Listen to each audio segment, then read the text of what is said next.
সময়ের সেরা ধনী। এক কথায় বলেন, বলেন কেমন ধনী? সময়ের। আল্লাহর নবীর সাহাবী কেমন ধনী ছিলেন একটু দেখেন। আহারে, কাদের কথা শোনাচ্ছি? যারা হিমস থেকে এক দল আসছে হযরত ওমরের সাথে সাক্ষাৎ করার জন্য। হযরত ওমর তাদের সাথে কথাবার্তা বলার পর বললেন, তোমরা একটা কাজ করো, হিমসের গরিবদের একটা লিস্ট দাও। আমি বাইতুল মাল রাষ্ট্রীয় কোষাগার থেকে ওদের জন্য কিছু বরাদ্দ দিতে চাই। হিমসের লোকেরা সুযোগ পাইয়া লিস্ট একটা করছে লম্বা। নিজে এলাকার মানুষের টাকা পয়সা পাইবো তো লিস্ট একটা করছে লম্বা, নিয়ে হযরত ওমরের কাছে জমা দিয়েছেন। ফুকারা ও হিমস, হিমসের গরিবদের লিস্ট। হযরত ওমর লিস্টটা ধইরা অবাক হয়ে তাকায় রইছে। কেন? দেখেন যে ওই লিস্টের শুরুর দিকেই হিমসের গভর্নর হযরত সাঈদ ইবনে আমির আল জুমাহির নাম। সাইয়েদনা ওমর অবাক হয়ে জবাব জিজ্ঞেস করলেন, আমি এরকম ফাঁকে এরকম কি ব্যাপার? তোমাদের গভর্নর বুঝি গরিব মানুষ?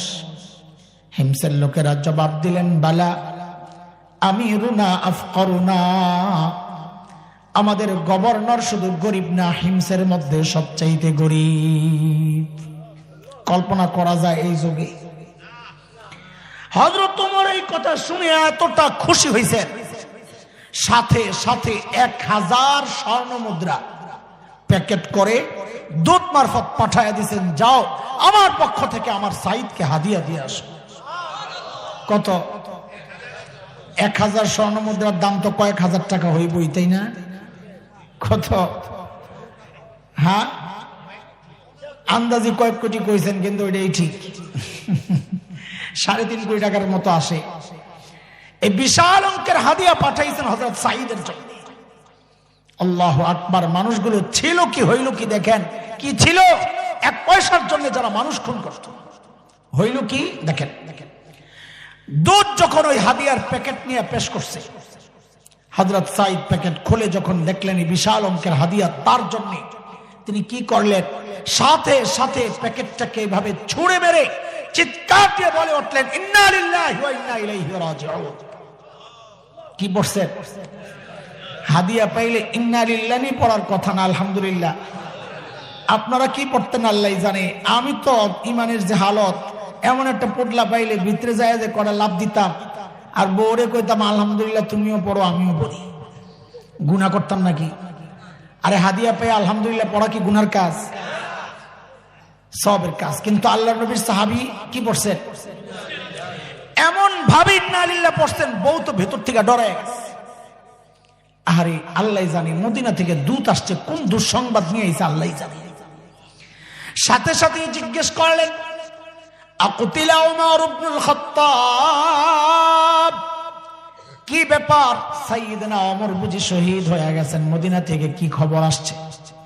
হযরত সাঈদ জবাব দেন, না না, ঘটনা তা না, বরং তার চেয়েও মারাত্মক ঘটনা। আরো বউ তো আরো ডরে গেছে।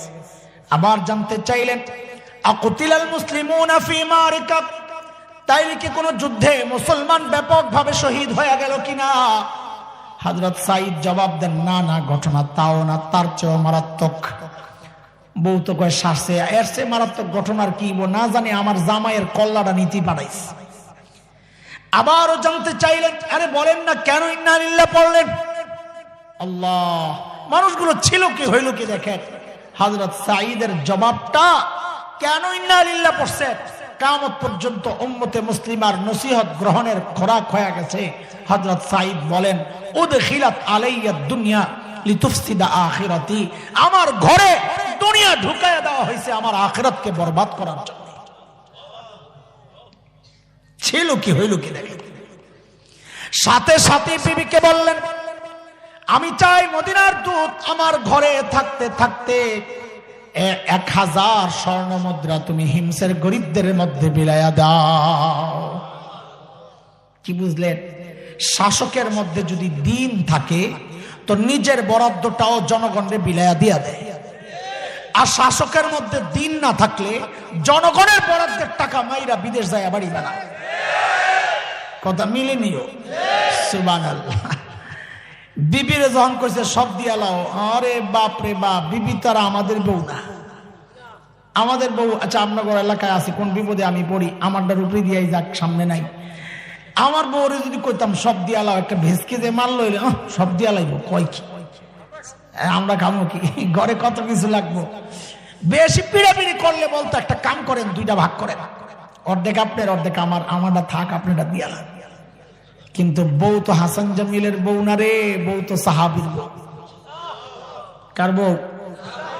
পোলাপাইন শোন শোন, আমার তো ভিতরে অনেক রসমস আছে, ছাড়ি না, কারণ সময় যায় অনেক, কিন্তু মাঝে মাঝে কিছু রস আছে, এগুলো উপকারী রস, এই জন্য মাঝে মাঝে দিতে হয়। তোরা যারা বিয়া করস নাই, তোদেরকে একটা পরামর্শ দিতে চাই, ফ্রিতে নিবি? নিবি? পোলাপাইন শর্মে কয় না, মাথা লারে, জোরে ক। এই যে বিয়া করবি, বউ পাস না, আয়া খালি হুজুরের কাছে দোয়া চাস, কারণটা বইলে দিই। সেটা হইলো তুই নিজে 2 নম্বর, আর বউ খোঁজস রাবেয়া বসরিয়া। এটা হলো মূল সমস্যা। আল্লাহ কি জালেম রে তোর মতন 2 নম্বরের কাছে রাবেয়া বসরিয়ারে পাঠাইয়া বেড়িয়ে ঠগাইব? এই জন্য একটা মূল নীতি মুখস্থ কর, সারা জিন্দেগি মনে রাখবি, কাজে লাগবে। আমার সাথে সাথে বল, জেসকাল লগে তেসকা। জোরে ক, গাদার গোষ্ঠী বেহাইয়া, ক জেসকাল লগে। এটা কোরআনের কথা রে, এটা আমার কথা না, হাসিস না। সূরা নূরের মধ্যে আসছে, আল্লাহ বলেছেন আল খাবিসাতু লিল খাবিসিনা ওয়াল খাবিসুনা লিল খাবিসাত আত-তাইয়িবাতু লিত-তাইয়িবিনা ওয়াত-তাইয়িবুনা লিত-তাইয়িবাত উলাইকা মুবাররাউনা মিম্মা ইয়াকুলুন লাহুম মাগফিরাতুন ওয়া রিজকুন কারীম।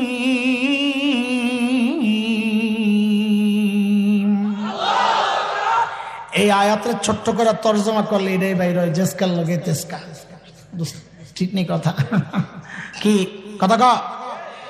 এক জায়গায়, কোন জায়গায় জানি কইছিলাম, এটা এক বুড়া কয় কি, বাগুনের লগে হুটকিও। না আপনারটা ঠিক আছে, আমার দার্সে আপনারটা বেশি সুন্দর হয়েছে। হযরত সাঈদ যখন বললেন সব দিয়ে দাও, বেডি আর একটু দেরি করে না, লগে লগে যায় সব দিয়ে দিস। দুধ এই কারবার দেখা অবাক হয়ে গেছে, আরে কই আসলাম, এরা মানুষ না ফেরেশতা। দ্রুত ফেরত গেছেন মদিনায়, যায়া হযরত ওমরকে যখন সব শোনাইছেন, আল্লাহ, হযরত ওমর শুইনা এবারে এত খুশি হইছেন, সাথে সাথে বললেন, এই কাফেলা রেডি কর, আমার সাঈদকে দেখতে যাব। কোথায়? সিরিয়া। এটা এই জমানা না, টিকিট কেটে কুট করে দৌড় মারা যায়, বিকালের ফ্লাইটে আবার চলে আসা যায়। এত দূরের সফরের জন্য বহুদিনের সফর প্রস্তুতি দরকার। আবার ওমরের মতো শাসক মদিনা ছাইরা চলে যাবে, এটাও তো অনেক ব্যাপার। কিন্তু হযরত ওমরের হৃদয়টা এতটা আলোড়িত, আন্দোলিত হয়েছে, হযরত সাঈদকে দেখার জন্য অস্থির হয়ে গেছে। চল কাফেলা রেডি কর। সাইয়েদনা ওমরের কাফেলা যখন হিমসে ঢুকে, গোটা হিমস যেন ভেঙ্গে পড়ে। চারদিক থেকে হাজারো মানুষ ছোটে ছোটে আসছে। কেন হারি? মদিনা থেকে আমাদের আমিরুল মুমিনিন আসছেন, আল্লাহর নবীর শ্রেষ্ঠ সাহাবী ওমর ইবনুল খাত্তাব আসতেছেন এক নজর দেখার জন্য।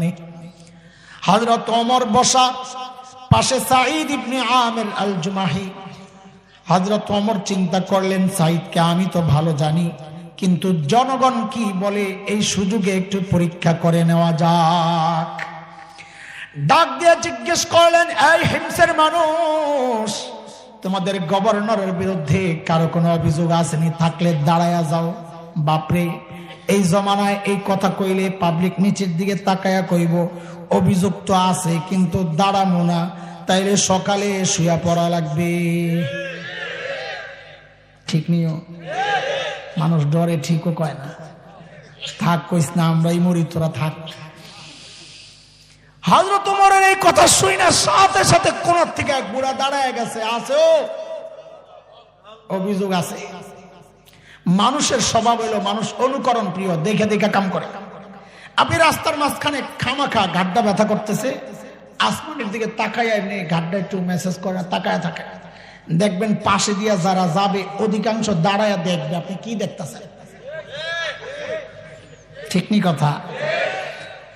হযরত ওমর যখন বললেন দাঁড়ান, একজন দেখে আরো তিনজন দাঁড়ায় গেছে। ওমর কারে সুবহানাল্লাহ, আরে খারত শুনে লই, কি সমস্যা? কলিজা মুচুক দিয়ে উঠছে, কারো দেখতে এলাম, এর বিরুদ্ধে দিকে অভিযোগের শেষ নাই। যুবকরা খেয়াল করো, অভিযোগগুলা কি মারাত্মক। বলেন সমস্যা। বলে এক নাম্বার, প্রথম জন দাঁড়ায় বলতেছে আমিরুল মুমিনিন আমাদের গভর্নর মাসে একদিন অফিসে আসে না। মাসে কয়দিন? আর আমরা সপ্তাহে ছুটি কাটাই কয়দিন? এর মধ্যে 16 ডিসেম্বর পড়লে 3 দিন, 25 ডিসেম্বরের 16 দিন পড়লে তাও 3 দিন।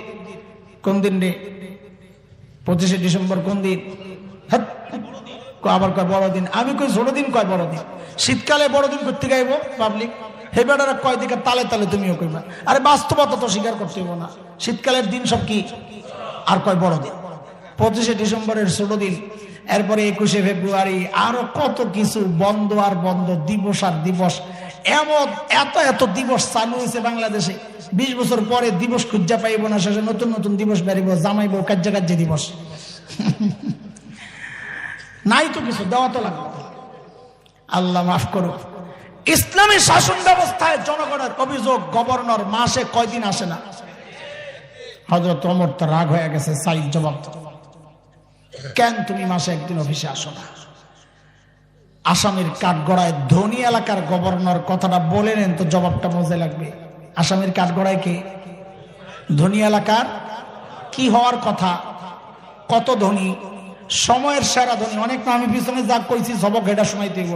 সময়ের দাঁড়ায়া জবাব দিচ্ছেন, কেন মাসে একদিন অফিসে আসে না? আমিরুল মুমিনিন, আপনি তো জানেন আমি গরিব মানুষ। এই যে আমার গায়ে 2 টুকরা কাপড় দেখছেন, একটা লুঙ্গির মতো করে পরা আর একটা চাদরের মতো করে জড়ানো। আমিরুল মুমিনিন, আমার না এই 2 টুকরা কাপড় ছাড়া আর কোনো কাপড় নাই। আরে মাসে একদিন অফিসে কেন আসো না, ওইটা না কইবা? বলে 1 মাস পড়তে পড়তে দুর্গন্ধ হয়ে যায়, নিজেরও কষ্ট হয়, যারা আমার সাথে সাক্ষাতে আসে ওদেরও কষ্ট হয়, তাই মাসে একবার উপরেরটা ধুইয়া দেই, শুকায়া গেলে নিচে পড়ি, নিচেরটা ধুইয়া দেই, শুকায়া গেলে উপরে জড়াই। আমিরুল মুমিনিন, এই কাজটা করতে করতে আমার বেলা একটু দেরি হয়। আমি আসি না এই কথা ঠিক না, উনি হয়তো সকাল সকাল আইসা আমারে না পাইয়া ভাবছেন আমি আসি না, আমি আসি, একটু দেরি হয়। হযরত ওমর তো বুঝছেন অভিযোগের ধরন কি, কিন্তু দাঁড়াইছে বুড়ারা, এখন তো জিজ্ঞেস করা লাগে, বলেন আপনার কি সমস্যা? ও খোদা, দ্বিতীয় জনের অভিযোগ তো আরো মারাত্মক। কি বলে? আমিরুল মুমিনিন আমাদের গভর্নরে দিনে তো পাই, রাতে আর পাই না।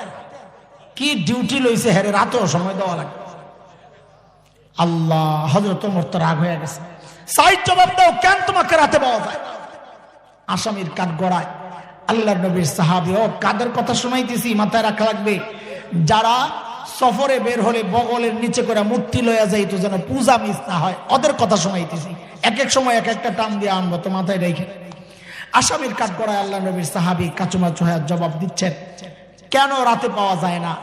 আমিরুল মুমিনিন, কসমতু হায়াতি বাইনা রাব্বি ওয়া বাইনা ইবাদি। আমিরুল মুমিনিন জীবনটারে 2টা ভাগ করছি।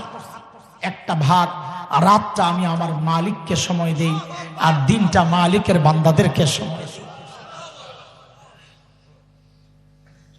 সফরে বের হলেও যেন পূজা মিস না হয়, মূর্তি লইয়া যাই, তার এখন তারা রাত দেয় মালিককে। কোরআনী শিক্ষার প্রভাব, নববী আদর্শের প্রভাব। আমরা তো ব্যস্ত মানুষ, মালিককে সময় দেওয়ার টাইম কোথায় আমাদের? কত কাজ না, ব্যবসা বাণিজ্য, ক্ষেত কামার, সংসার, পরিবার, সমাজ, রাজনীতি, নেতা খেতা, কত কাজ আমার। সুবহানাল্লাহ। এরে জালিম, আমি আর তুমি ছাড়া দুনিয়ার সব মালিককে টাইম দেয়। ওই একটা গাছের দিকে তাকায়া দেখো না, কি মনে হয় গাছটা বুঝি এমনি দাঁড়ায় আছে? না না না, ওই গাছটাও দাঁড়ায়া দাঁড়ায়া মালিকের তাসবিহ পড়ে। যে কুকুরটাকে নিকৃষ্ট প্রাণী মনে করে তাড়ায়া দেই, ওই কুকুরটাও রুকুর হালতে মালিকের তাসবিহ পড়ে। যে পোকামাকড় গুলো রে পায়ে দলে মেরে ফেলি, ওই পোকামাকড় গুলো সেজদার হালতে মালিকের তাসবিহ পড়ে। পড়ি না কেবল আমি আর আপনি, আমাদের হাতে সময় নাই, ব্যস্ত। অথচ এই হায়াতের একটা ভাগ ফেসবুক কিন্তু ঠিকই পায়, এই হায়াতের একটা ভাগ ইউটিউব কিন্তু ঠিকই পায়, এই হায়াতের একটা ভাগ খেলোয়াড় গায়ক গায়িকা নায়ক নায়িকা কিন্তু ঠিকই পায়, আমার সমাজ পরিবার সন্তান এমনকি আমার নেতাও পায়। পায় না কেবল আমার মালিক। মালিককে টাইম দেওয়ার সময় আমার হাতে নাই, আমি ব্যস্ত মানুষ। কসম আল্লাহর, সময় একদিন আসবে করার থাকবে না কিচ্ছু, সেদিন চিৎকার করে করে শুধু কানবো আর বলবো ইয়া লাইতানি কদ্দামতু লিহায়াতি। আরে সময় মতো যদি একটু পুঁজি বানায় আসতাম তো আজকে আর এই বিপদে পড়া লাগে না। এরে বাবা শোনেন শোনেন, পুঁজি কিন্তু লাগবে। একটু বাহির থেকে আসতেছি আবার ওই মূল লাইন থেকে, পুঁজি কিন্তু লাগবে। যুবক মা যে যেখান থেকে শুনছেন আমাকে, পুঁজি কিন্তু লাগবে। মালিকের সামনে দিয়া পুঁজি ছাড়া কিন্তু পার হওয়া যাবে না। কার কি পুঁজি আছে আমার তো জানা নাই, আমার নিজের নাই, তাই এইভাবে বলতেছি, পুঁজি কিন্তু লাগবে। যুবকদেরকে শোনানোর জন্য বিশেষ করে একটা ছোট্ট ঘটনা শোনাই। গত বছরের গল্প আমি অনেক বলেছি, কোন বয়ানে এই ঘটনাটা যতবার বলেছি আমার মনে পড়ে না কোন ঘটনা। সব ঘটনা একখানে করলেও মনে হয় এটার মতন বলি নাই এত। কেন বলেছি? কারণ আমার হৃদয়ে খুব ছুঁয়েছে। আমি চাই এটা সকলের হৃদয়ে ছুঁয়ে যাক, সবার হৃদয়ে ছুঁয়ে যাক। সেটা হচ্ছে, গত বছর আমার মাদ্রাসার এক শিক্ষক আমার অফিসে আমারে ডাক দিয়া বলতেছে, ভাই আপনার একটা ভিডিও দেখায় আসে। কি ভিডিও? তার মোবাইলে কোনো এক আরব দেশের এক টেলিভিশনের প্রোগ্রাম। তো একটা ছোট্ট বাচ্চার সাক্ষাৎকার দিচ্ছে একজন। বাচ্চাটার বয়স বড় জোর 13-14 হবে, ছোট্ট বাচ্চাটা। অন্ধ মানে চোখ গর্ত, ভিতরে ডাবানো, আমরা আরবিতে বলি মাকফুফুলাই, গর্ত চোখ। তো উপস্থাপক যিনি প্রোগ্রামটা চালাইতেছেন তিনি বাচ্চাটাকে জিজ্ঞেস করতেছেন, আচ্ছা তোমার যে এই চোখ দুইটা নাই, তুমি কি আল্লাহর কাছে এই নিয়ামতটা ফেরত চাও? বাচ্চাটা ভাবলিশীন জবাব দিয়া দিল যে না, আমি এই নিয়ামত ফেরত চাই না। আমি তো অবাক হয়ে গেছি, কিরে বোকা নাকি, এই নিয়ামত ফেরত চাই না, কেমন বোকা। তো ভাবলাম আহারে বয়স কম তো এখনো বুঝে নাই এই নিয়ামতটা কত দামি নিয়ামত। আমি তো ভিডিও দেখে অবাক হয়েছি, কিন্তু যিনি সামনাসামনি বসা তিনি তো আরো অনেক বেশি অবাক হওয়ার কথা সরাসরি। তো তিনি অনেক বেশি অবাক হয়েই জিজ্ঞেস করলেন, লিমাজা, আরে কেন তুমি এই নিয়ামত ফেরত চাও না, এটা কেমন কথা? আরে বাচ্চাটার জবাবটা শুনে বুঝছি বোকা ও না, বোকা তো আমি। আল্লাহকে সাক্ষী রেখে বলছি আপনাদেরকে, ওর জবাবটা শুই না বাচ্চাটার আমি সাথে সাথে কান্না করে গেছি। বললো কি সে? এটা বলি কি জানেন? দেখেন কি পুঁজি বানাইছে ছোট্ট মানুষ, ওর বুঝটা কত সুন্দর। ওকে যখন জিজ্ঞেস করা হলো তুমি কি এই নিয়ামত ফেরত চাও, বলে না চাই না। বলে কেন চাও না? বলে হাসরের মাঠে যখন বিচার শুরু হয়ে যাবে, যখন আমার ডাক পড়বে। বলে ছোট্ট মানুষের কি ডাক, কিন্তু ওর চিন্তাটা কত উঁচা। বলে দুনিয়ায় আমি এই নিয়ামত এজন্য চাই নাই, পুঁজি বানাইছি, পুঁজি। হাসরের মাঠে যখন আমার ডাক পড়বে তখন যেন আমি আমার মালিকের সামনে নত জানু হয়ে বলতে পারি, ও আমার মালিক, ও আমার মালিক, দুনিয়ায় তো তুমি আমার এই নিয়ামতটা দেও নাই, ওগো মালিক, ওই উসিলায় কি আজকে আমার আযাবটা একটু কমায়া দেওয়া যায় না? আমি কাঁদতেছিলাম। ঠিক উল্টা চিন্তা করে, যাহারে আমার মালিক যদি আমি যখন হিসাব দিতে যাব ঠিক উল্টা প্রশ্নটাই যদি আমারে করেন, ঠিক উল্টা প্রশ্ন। আমি তো চোখওয়ালা, তো আমার তো উল্টা প্রশ্নই করবে। আমি যখন আমার মালিকের সামনে দাঁড়াবো হিসাবের জন্য, তা আমার মালিক যদি আমারে ধরে বলেন, এরে হাসান জামিল, তোকে তো দুনিয়ায় চোখের নিয়ামতটা দিছিলাম, তুই তো ভোগও করছস, এখন আযাবটা একটু বাড়ায়া দেই, তা আমি কি জবাব দেব? তোকে তো জবানের নিয়ামত দিছিলাম, তুই তো ভোগও করছস, এখন আযাবটা একটু বাড়ায়া দেই, তা আমি কি জবাব দিব? এরে বাবা আপনি কি জবাব দিবেন? যুবক তুমি কি জবাব দিবা? মা কি জবাব দিবেন? বলেন কার কি পুঁজি আছে যেই পুঁজির ভরসায় এমন নিশ্চিন্ত জীবন যাপন করছি? বলেন হ্যাঁ, কি জবাব দিবেন? পুঁজি তো আছে, নাই যে তা না, একেবারে পুঁজি নাই তা তো না, পুঁজি তো আছে, গুনার পুঁজি, গুনা গুনা গুনা গুনার গুনা। চুল পাইকা সাদা হয়ে গেছে, এখনো গুনাহ ছাড়তে পারি না। দাড়ি পাইকা সাদা, এখনো গুনাহ ছাড়তে পারি না। বাবা ছাড়বেন কবে বলেন? ছাড়বেন কবে? জিজ্ঞেস করি, ছাড়বেন কবে গুনাহ বলেন? হ্যাঁ ও যুবক, তুমি কি ভেবেছ আল্লাহ তোমাকেও দাড়ি পাকা পর্যন্ত সময় দিবেন, চুল পাকা পর্যন্ত সময় দিবেন? না রে বাপ না। কত বাবাকে দেখলাম সন্তানের লাশ কাঁদে নিয়ে যাইতেছে। আরে কে জানে আজকে এই মজলিসে এমন কেউ থাকতে পারে যার খবর নাই, সে বসে আছে এখানে কিন্তু তার কাফনের কাপড়টা চলে আসছে দোকানে। কে জানে কালকে খবর পেতে পারেন বয়ান করে গেল হাসান জামিল তো দুনিয়ায় নাই, চলে গেছে। কখন কার ডাক চলে আসে। হ্যাঁ, কোন ভরসায় ভাবে চলতেছি, কোন পুঁজির ভরসায়? গুনার গুনাহ চলছে, গুনার গুনার গুনার গুনাহ। হয় চোখ গুনাহ করতেছে, না হয় জবান গুনাহ করতেছে, না হয় কান গুনাহ করতেছে, না হয় হাত গুনাহ করতেছে, না হয় মস্তিষ্ক গুনাহ করতেছে। চলছে গুনাহ, গুনার গুনাহ চলছে। আরে কার নাফরমানি করতেছেন? কোনদিন একটু ভেবে দেখেছেন কার নাফরমানি? ওই মালিকের যিনি এত ভালোবাসেন। এটাই বুঝি ভালোবাসার প্রতিদান, তাই না? মালিক এত ভালোবাসেন, মুহূর্তে মুহূর্তে আমাকে নেয়ামত দিয়ে আমাকে বাঁচায় রাখছেন, আর আমি প্রতিদান দিচ্ছি গুনাহ করে করে। বলে মালিকের ভালোবাসা কত? বলে কত, কিমনি বুঝাবো কত? হ্যাঁ, একটা ছোট্ট সূত্র দিয়া বুঝাই একটু, তাও যদি কিছুটা অনুমান হয়। বলেন তো, আল্লাহ ছাড়া, রসুল ছাড়া দুনিয়ায় আমাদেরকে সবচাইতে বেশি ভালোবাসেন কে? জোরে কোন? মা। আরো জোরে কে? মা। মার কলিজায় আল্লাহ কত দরদ আর মায়া রাখছেন, এটা মা ছাড়া কে বুঝবে? বাসায় যখন ঢুকতাম মা থাকতে, হ্যাঁ, তো আমার বাসাটা লম্বা একটা রোড দিয়া ঢুকে, একদম রোডের মাথায় 9 তলায় দেখা যায় পুরা রোডটা। গাড়িটা ঢুকার সাথে সাথে জানালার কাছে মাথাটা আইনা উপরের দিকে তাকাইতাম, কেন মন ডাকতো কেউ দাঁড়ায় রয়েছে। যখন বাইর থেকে তালা খুইলা ভেতরে ঢুকতাম, যায়া দেখতাম বিবি ঘুমাইতেছে, বাচ্চারা ঘুমাইতেছে, একজন মানুষ সজাগ মা কখনো জানালার কাছে দাঁড়ায় আছেন, কখনো সেজদায়, কখনো দোয়ায় কাঁদতেছেন, কখনো ঘরের মধ্যে অস্থির পায়চারি করছেন। মাঝে মধ্যে যায় জড়ায় ধরে জিজ্ঞেস করতাম, ও মা ঘুমান না? তো কি জবাব দিতেন? বাবারে, বাহিরে যতক্ষণ থাকো ঘুম তো আমার আসে না। এর নাম তো মা।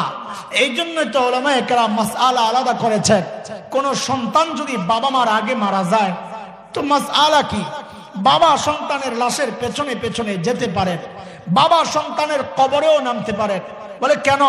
বাবার কলিজায় কি মায়া নাই? বলে আছে। বাবাও চিৎকার করে করে কাঁদবে, কিন্তু বাবাকে আল্লাহ শক্তি আর মনোবল দিয়েছেন, বাবা সন্তানকে শোয়া দাফন কইরা নিজে উপরে উঠতে পারবেন, কান্না করবেন কিন্তু উপরে উঠতে পারবেন। কিন্তু কোন মায়ের জন্য সন্তানের লাশের পেছনে যাওয়া চলবে না, কোন মায়ের জন্য সন্তানের কবরে নামা চলবে না। কেন? দুনিয়ায় এমন কোন মা নাই যে সন্তানকে দাফন করার জন্য পিছু পিছু যায়া সন্তানের কবরে নাইমা সন্তানকে শোয়া নিজে সুস্থ অবস্থায় উপরে উঠবে। দুনিয়ায় এমন কোন মা নাই সন্তানদের শোয়া ওই পাগল নিয়ে নিজ লাশ হইয়া সন্তানের সাথে শুয়ে পড়বে। আরে ভাই, একটু বুঝে শুনে জবাব দেন। এই যে মার কলিজায় এত দরদ আর মায়া, একটু জানতে চাই আপনাদের কাছে কারণটা কি? কারণটা কি? মা আমার চোখ বানাইছেন সেই জন্য, আমার কান বানাইছেন সেই জন্য, জিহ্বা বানাইছেন সেই জন্য। তা একবারে বলেন না মা আমার কি বানাইছেন? কথা বলেন, কথা বলেন, মা আমার কি বানাইছেন? কিছুই না। আরে বলেন না কিছুই না, না কিছু বানাইছেন? তো বলেন, জবাব দেন, কি বানাইছেন? কিছুই না। অল্প কয়েকদিন ভাড়াটিয়ার মতো পেটে ধারণ করেছেন, হওয়ার পরে লালন করেছেন, তাতেই মার কলিজায় এত মায়া। মা কিচ্ছু বানান নাই, কিচ্ছু বানান নাই, তাতেই মার কলিজায় এত মায়া। তাইলে যেই আল্লাহ আমার চোখ বানাইছেন ওই আল্লাহর কত মায়া, যে আল্লাহ আমার কান বানাইছেন ওই আল্লাহর কত মায়া, যে আল্লাহ আমার জিহ্বা বানাইছেন ওই আল্লাহর কত মায়া, যে আল্লাহ আমার হাত পা বানাইছেন ওই আল্লাহর কত মায়া, যে আল্লাহ আমার এত এত নিয়ামত দিয়া বাঁচায়া রাখছেন ওই আল্লাহর কত মায়া। এরে যুবক, মায়া কত তুমিও কি বুঝো না? আরে আমি তুমি দরজা জানালা আটকায়া যখন গুনাহ করি, দরজা বন্ধ জানালা বন্ধ, ভেতরে গুনাহ চলছে, আর আমার মালিক কত মায়া, ওই গুনাহ অবস্থায় আমার মালিক দরজার নিচে দিয়া বাতাস আর অক্সিজেন পাঠাইয়া দিচ্ছেন যেন আমি মইরা না যাই। ওই মালিকের নাফরমানি চলছে প্রতিনিয়ত, তাই না? এর যুবক, কিভাবে বললে বুঝবি রে ভাই? এর চেয়ে ভালো করে বুঝানোর ক্ষমতা তো আমার নাই। তাও বলি, আরেকটা অস্ত্র ব্যবহার করে যদি কাজে আসে, আমার কথাগুলো যদি তোদের হৃদয়ে টাচ না করে, নাও করতে পারে, আমি নিজে পাপী মানুষ, আমি বলি কি তোরা আমার সামনে আয় রে যুবক, আমার সামনে আয়, তোদের পাওগুলো আমার সামনে মেলা দে, আমি ওই পাওগুলার জড়ায়া ধরে বসে বসে সারা রাত কান্না করি, তাও তোরা গুনাহ ছেড়ে দে বাবা, গুনাহ ছেড়ে দে মা, গুনাহ ছেড়ে দে। আরে এই গুনাহওয়ালা চোখ নিয়ে মালিকের সামনে দাঁড়াবো কেমনে বলেন না? এই গুনাহওয়ালা জিভটা নিয়ে মালিকের সামনে কেমনে দাঁড়াবো? এই গুনাহওয়ালা কান নিয়ে হাত পাও নিয়ে মালিকের সামনে কেমনে দাঁড়াবো, যখন আমার হাত পাও, আমার চোখ, আমার কান, আমার চামড়া মালিকের আদালতে আমার বিরুদ্ধে সাক্ষী দিবে? কেমনে দাঁড়াবো? মালিক সত্তার, গুনাহ ঢাইকা রাখছেন, সেই সুযোগেই তো গুনাহ করতেছি, প্রকাশ করলে তো আর আগাইতাম না। চলেন না, মালিকের আরেকটা গুণের একটু সুবিধা নেই, গফফার গুণের একটু সুবিধা আজকে নিয়ে নেই। গফফার গুণের মধ্যেও তো মায়ার মায়া, কয়টা বুঝাবো? মায়ার মায়া, দুইটা মায়ার কথাই শোনাই আপনাদেরকে। গফফার গুণের মধ্যে মায়া, দুনিয়ার সবাই অপরাধী খুঁজে শাস্তি দেওয়ার জন্য, মা অপরাধী খুঁজে সন্তান অপরাধ করলে শাস্তি দেওয়ার জন্য, বাবাও খুঁজেন শাস্তি দেওয়ার জন্য। আমার আপনার এমন একজন মালিক গফফার আছেন, যিনি অপরাধী খোঁজেন মাফ করার জন্য। আলা মিন মুস্তাগফিরিন ফাগফির আলাহ। এই কে কে গুনাহ করছস, আয়, আমি আইছি মাফ করতে, মাফ চা, মাফ করে দিব, আয় আয়। মায়ার মায়া, বলে কত মাফ করবে? বলে শয়তান যখন আল্লাহকে চ্যালেঞ্জ করেছে, আল্লাহ আমি আপনার বান্দারে গুনাহ করাইতেই থাকবো, করাইতেই থাকবো, করাইতেই থাকবো, গুমরাহ করতেই থাকবো, করতেই থাকবো, করতেই থাকবো, তো আল্লাহ তাআলার জবাবের ঢংটা এমন, শব্দ হুবহু এমন না, জবাবের ঢংটা এমন, আয় শয়তান, তোর হুমকি ধমকি কি শেষ? বলে হ্যাঁ শেষ। বলে তোর হুমকি ধমকি যদি শেষ হয় তো এবার আমারটাও শোন। বলে তো বলেন। আল্লাহ জবাব দিচ্ছেন, তুই আমার বান্দারে গুমরাহ করতেই থাকবি, করতেই থাকবি, করতেই থাকবি। বলে হ্যাঁ, তো আমারটাও শোন, আমিও আমার বান্দারে মাফ করতেই থাকবো, করতেই থাকবো, করতেই। আয় গফফার, আহ, এই মালিক, মায়ার মালিক। মুহতারাম হাজরিন, চলে গেছি বহুদূর, চলেন আবার লাইনে চলে আসি। মনে আছে কিনা হযরত সাঈদ ইবনে আমির আল জুমাহি, ওমর প্রশ্ন করতেছেন, সবাই তারা প্রশ্ন করতেছেন, সাঈদ জবাব দিচ্ছেন। আমি ঘটনার আগাইতে চাই না, লম্বা হয়ে যাবে। যতটুকু দরকার ছিল বুঝানোর জন্য, কি বুঝাইতে চাচ্ছিলাম, মানুষগুলা ছিল কি, কোরআনী শিক্ষা নববী আদর্শে হইল কি? এই পাশের কয় কথা বলেন, ছিল কি, হইল কি? মাঝখানে কি ঢুকছে? কি ঢুকছে? কোরআন ঢুকছে আর নববী আদর্শ দিয়া প্যাকেট হয়েছে। এবার এই তিন কথারে প্যাকেট করে গিট্টু লাগায় পকেটে ঢুকান। ওই তাড়াতাড়ি ওই পোটলা খোলেন, সময় নেব না, মনে করি না এক পোটলা এতক্ষণ লাগছে, আরেক পোটলা কতক্ষণ লাগে, 2-4 মিনিটের মধ্যে শেষ করছি ইনশাআল্লাহ। বলেন ওই পোটলা বাইর করেন। মনে আসেনি কয় কথা? কি কথা? ধরলাম কি, ছাড়লাম কি? আহারে, এইবার আমার একটা প্রশ্ন, আমি উত্তর চাই আপনাদের কাছে। আচ্ছা, যেই কোরআন ধরে সাহাবায়ে কেরাম সর্বশ্রেষ্ঠ মানুষ হয়ে গেছেন, ওই কোরআন তো আল্লাহ আসমানে উঠায় নিয়ে গেছেন, তাই না? আছে? ও, পাওয়ার কমে গেছে? আগের মতোই? কথা বলেন। তাহলে এই কোরআন কি আমাদেরকে সর্বশ্রেষ্ঠ মানুষ বানাতে পারেন না? পারেন। কে কে বিশ্বাস করেন এটা? আল্লাহু আকবার। আমিও বিশ্বাস করি, মাশাআল্লাহ, হাত নামান। আরেকটা প্রশ্ন করি, বুঝে শুনে জবাব দিয়ে। আমরা কি আমাদের সন্তানকে সর্বশ্রেষ্ঠ মানুষ বানাতে চাই? কে কে চাই? আল্লাহু আকবার। হ্যাঁ, যাদের সন্তান নাই তারাও ওঠাও হাত। ওঠা বেটা, ভবিষ্যতে হইব না, হাত নামা। এই যে হাত উঠাইছেন দুই জায়গায়, রাগ করেন না, রাগ করেন না, কষ্ট নিয়েন না। এখানে এমন অনেক আছে, সবাই না, যারা এই দুই কথায় দুইটাতেই অথবা যে কোনো একটাতে মিথ্যা কথা বলেছেন, আপনি সত্য বলেন নাই। বলে কেমনে মিথ্যা বললাম? বলে হ্যাঁ বলেছে। আপনারা প্রথম বললেন কোরআন সর্বশ্রেষ্ঠ মানুষ বানায়, বলেন নাই? এরপর বললেন নিজের সন্তানকেও সর্বশ্রেষ্ঠ বানাতে চান না। এইবার দুইটারে দাঁড় করে দেখেন মিথ্যা কইছেননি। যদি আগেরটা সত্য হয় যে কোরআন সর্বশ্রেষ্ঠ মানুষ বানায়, আপনি বিশ্বাস করেন, তাহলে পরেরটা মিথ্যা। কারণ আপনি যদি আপনার সন্তানকে সর্বশ্রেষ্ঠ মানুষ বানাতে চাইতেন, তো আপনার আগের দাবি অনুযায়ী সর্বশ্রেষ্ঠ বানাইতে কোরআনী শিক্ষা প্রতিষ্ঠানে আপনার সন্তানকে পাঠানোর কথা ছিল, পাঠান নাই। তার মানে আপনি মিথ্যা বলেছেন, সন্তানদের সর্বশ্রেষ্ঠ বানাতে চান না। চাইলে তো মাদ্রাসায় পাঠাইতেন, আপনার কথা অনুযায়ী, আমার কথা না। তাহলে মিথ্যা বলছেন না, বলেন নাই? আচ্ছা, যাই করছেন, আগেই বলেছি আপনাকে খোঁচানোর জন্য, কষ্ট দেওয়ার জন্য কথাগুলো বলছি না। এবার একটু দিল থেকে বলেন তো, কাজটা যা করছেন এটা ঠকেছেন না জিতেছেন? দিল থেকে কইতেছেন? আপনারা কইলেও ঠকছেন, না কইলেও ঠকছেন। আমরা যারা মাদ্রাসায় পড়েছি আমরাও ঠকি নাই, আমাদের মা বাবাও ঠকেন নাই। আমি সময় কম, আমি কেন ঠকি নাই আমি এটা ব্যাখ্যায় যাব না ইনশাআল্লাহ। আজকে শুনতেছিলাম মাওলানা মঞ্জুর মিঙ্গল সাহেব পাকিস্তানের জামিয়া ফারুকিয়া ছিলেন, এখন আলাদা মাদ্রাসা করছেন, অনেক মুহাক্কিক আলেম, একটু ফানি করেন, হাসি তামাশা করেন, খুব মুহাক্কিক আলেম। তো তিনি বলতেছিলেন তারিক জামিল সাহেবরে পারভেজ মুশাররফ দাওয়াত দিয়া খাওয়াইতে বসাইয়া, পারভেজ মুশাররফ পাকিস্তানের সাবেক সেনা প্রধান আর প্রেসিডেন্ট, তারিক জামিল সাহেবকে বসাইয়া খাওয়াইতে বসাইয়া মানে তারিক জামিল সাহেব, আপনার যে মেধা, আপনার বলার যে সৌন্দর্য, আপনি কেন একজন বড় ডাক্তার হইলেন না? আপনি তো কলেজেই পড়তেন, আপনার কি চমৎকার, আপনি বড় ডাক্তার হইতেন। তো তারিক জামিল সাহেবের জবাব একটাই, পারভেজ মুশাররফ সাহেব আপনি কতজন ডাক্তারের দাওয়াত দিয়ে না খাওয়ান? কথা বুঝেন নাই আপনারা? না, আমাদের কথাও তাই, আমরা ঠকি নাই। আমি এরকম উদাহরণ দিলে আপনারা বুঝবেন নিজের ঢোল পিটায়, আমি ওইদিকে যাবই না। আমি শুধু বলতে চাই আমার মা বাবাও ঠকেন নাই, শুধু এতটুকু বলতে চাই, যেহেতু আপনারা মা বাবা বসা, ওইটা দিয়েই বলতে চাই।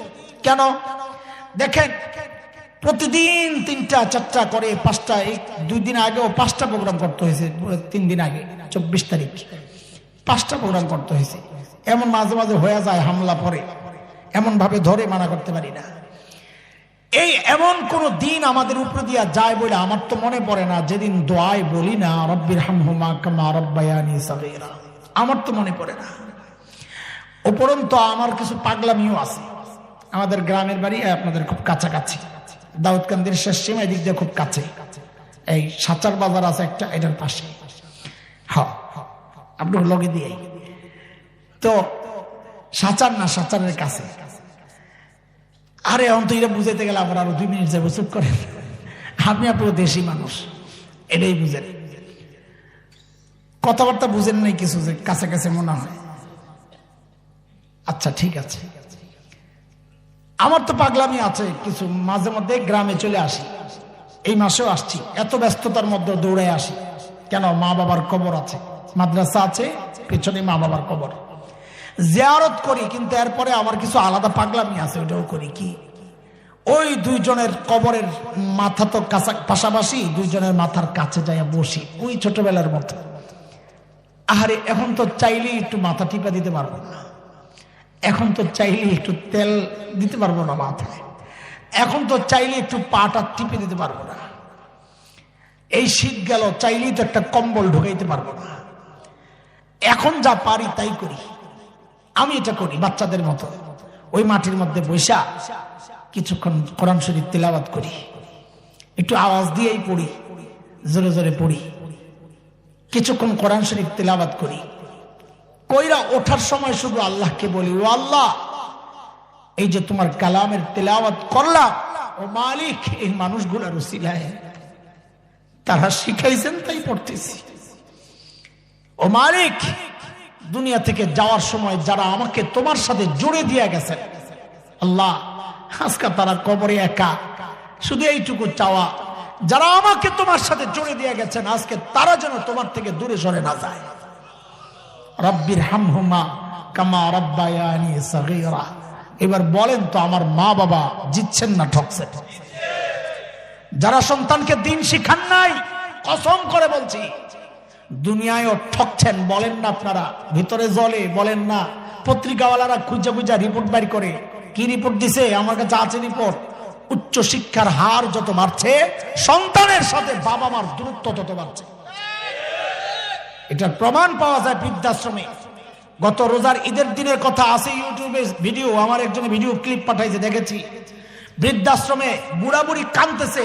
হাই সোসাইটির অনেক নামি দামি মানুষ বৃদ্ধাশ্রমে, ছেলেরা ইউরোপ আমেরিকায়, ওদের কান্না দেখে আমারও কান্না আসছে। কিন্তু দোস্ত, একটা জিনিস কল্পনা করে গর্বে বুকটা ফুলে গেছে। সেটা কি জানেন? ওই বুড়িরা যখন কাঁদতেছে আর পরিচয় দিচ্ছে, ছেলে ইউরোপ থাকে, আমেরিকায় থাকে, কানাডা থাকে, মেয়ে অস্ট্রেলিয়া থাকে, বুড়া পরিচয় দিচ্ছে, গর্বে একটা জিনিস কল্পনায় গর্বে বুকটা ফুলে গেছে। সেটা হচ্ছে, একজন বুড়িও তার পরিচয় দেওয়ার সময় বলেন নাই আমি হাফেজের মা। একজন বুড়াও বলেন নাই আমি আলেমের বাবা। এটা বলতে পারেন না, পারেন এটা বলতে। কারণ ওই হাফেজ আর আলেমকে তার ওস্তাদ শিখাইছে, তোর মায়ের পায়ের তলে তোর জান্নাত, তোর মার খুশিতে তোর জান্নাত, তোর বাবার খুশিতে তোর জান্নাত, হুমা জান্নাতুকা ওয়া নারুকা। যারা সন্তানকে দিন শিখান নাই, শিখাচ্ছেন না, অনেক বড় ডাক্তার ইঞ্জিনিয়ার বানাবেন, বানান, মানা করছে কে? কিন্তু একটু কোরআনী টিকাটা দিয়ে লইয়েন তো ডাক্তার হইয়া চুরি করবো না, ডাকাতি করবো না। কোরআনের টিকাটা দিয়ে দিয়েন তো ইঞ্জিনিয়ার হইয়া রডের বদলে মাছ ঢুকাইব না। দুনিয়ায় পেরেশান, আখিরাতেও আপনাকে ছাড়বে না। সূরা আহজাবে আসছে, শেষ আয়াতগুলো পড়ে আমি আপনাদেরকে বিদায় দিচ্ছি। যেই সন্তানের ক্যারিয়ার চিন্তা করে নিজের জীবনটা, ক্যারিয়ারটা শেষ করেছেন, ওই সন্তান আপনার আখিরাতের ক্যারিয়ারটাও বরবাদ করে দিবে। আল্লাহর আদালতে দাঁড়ায়া এই সন্তান অভিযোগ করবে, কি বলে? রব্বানা ইন্না আতানা সাদাতানা ওয়া কুবারানা ফাআদাল্লুনা আস-সাবিলা রব্বানা আতিহিম ضعفين من العذاب والعنهم لعنا كبيرا। আল্লাহ আমার বাবা মা, আমার মুরব্বী, আমার অভিভাবক, আমার বড় ভাই, আল্লাহ আমার নেতা, দুনিয়ায় ওদেরকে ফলো করেছিলাম, ওদের কথা মেনেছিলাম, ওরা আমাকে পথভ্রষ্ট করেছে, গোমরাহ করেছে। আমি আজকে ডাবল শাস্তি চাই। ডাবল বলে, ডাবল কেন? তাফসীর পরে বুঝেন, আগে এইভাবে বুঝেন। বলে আমাকে খাওয়ানোর দায়িত্ব ছিল, খাওয়ায় নাই, এক অপরাধ। বিষ খাওয়াইছে, আরেক অপরাধ। এবার তাফসীর বুঝেন, আমাকে দিন শেখানোর দায়িত্ব ছিল, শেখায় নাই, এক অপরাধ। বদ্দিনই শিখায়া নাস্তিকতার দিকে ঠেলে দিয়েছে, আরেক অপরাধ। এই দুই অপরাধের কারণে আমি ডাবল শাস্তি চাই। আপনি তো আবার রহমান রহিম, আপনার বান্দার করুণ চেহারা দেখলে তো আপনার মায়া লাগতে পারে। ও আল্লাহ, আজকে দুনিয়ায় যারা আমার উপর জুলুম করেছে ওদের জন্য কোনো মায়া আমি প্রত্যাশা করি না। ওয়াল আনহুম লানান কাবীরা, ওদেরকে আপনার রহমত থেকে দূরে, বহু দূরে সরায় দেন। নাউযুবিল্লাহ। যেখানে সন্তান পড়ার কথা রব্বির হামহুমা কামা রাব্বায়ানি সাগীরা, সেখানে পড়ছে ওয়াল আনহুম লানান কাবীরা। আল্লাহ তাআলা আমাদেরকে ভয়ঙ্কর অবস্থার মুখোমুখি হওয়া থেকে হেফাজত করেন। নিজে দিন শিখবো, কোরআন শিখবো, সন্তানকে শিখাবো। শেষ কথা ইনশাআল্লাহ। ওই যে শুরুতে বলেছি সমস্যা কয়টা, সমাধান। এবার শেষ করছি এই দুই কথা দিয়েই। কিয়ামত পর্যন্ত দুনিয়ার যত সমস্যা আছে, সব সমস্যার পেছনের মৌলিক সমস্যা ওই দুইটাই। দ্বীনি শিক্ষা না থাকা, চারিত্রিক সমস্যা। এই দুই সমস্যা থাকলেই সে অপরাধ করবে। সমাধান বলে ওই যে সমাধান দুইটা, নবী বলেছেন আল্লাহ আমারে শিক্ষক বানায় পাঠাইছেন, কোরআনী শিক্ষা সমাধান, নববী আদর্শ সমাধান। সমস্যাও কিয়ামত পর্যন্ত দুইটা, সমাধানও কিয়ামত পর্যন্ত দুইটা। ভিন্ন কোনো পন্থায় দুনিয়ার সমস্যার সমাধান হতে পারে না, এটা হবেও না, কোনো কালে হয়ও নাই।